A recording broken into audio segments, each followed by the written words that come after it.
Whether we are pursuing fitness and health for the love of it, or just for the aesthetics, or just for the performance, we all sometimes get lost in the guesswork about what to eat, how to start your day, how to stay consistent.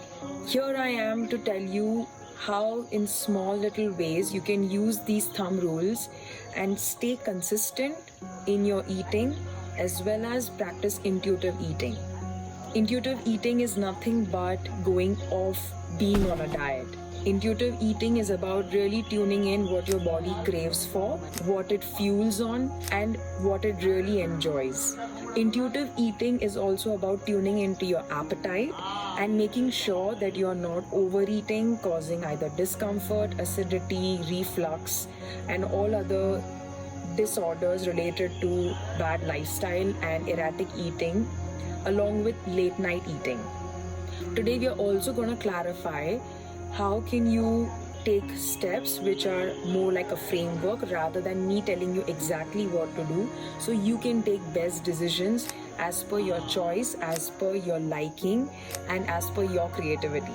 It's important to remember that in order to lose weight, it's all about the food, at least 70 to 80% of the time.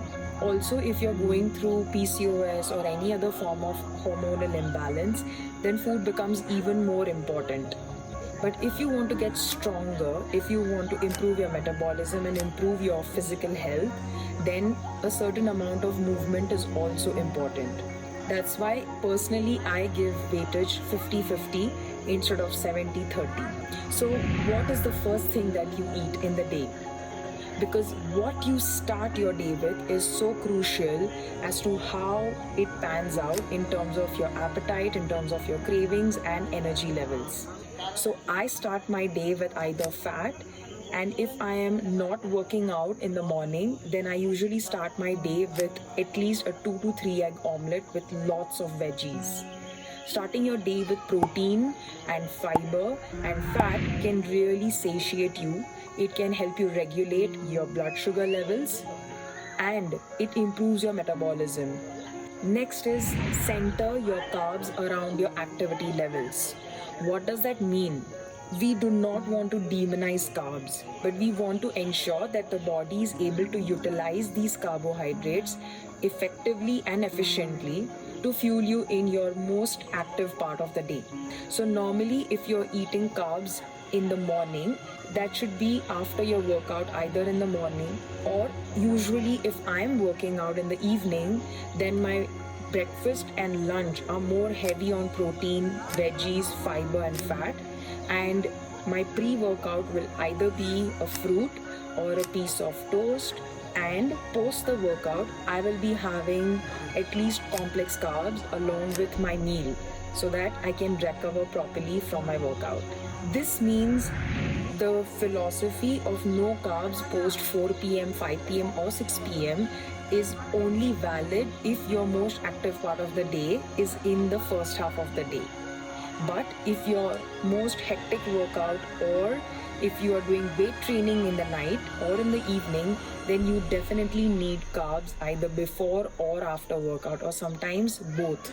It's better to eat a fruit if you're working out within 20 to 30 minutes of consuming the snack, and it's better to eat a complex carb like oats or toast or roti at least 1 to 1.5 hours before your workout, so that when you hit your workout you get the maximum energy from that.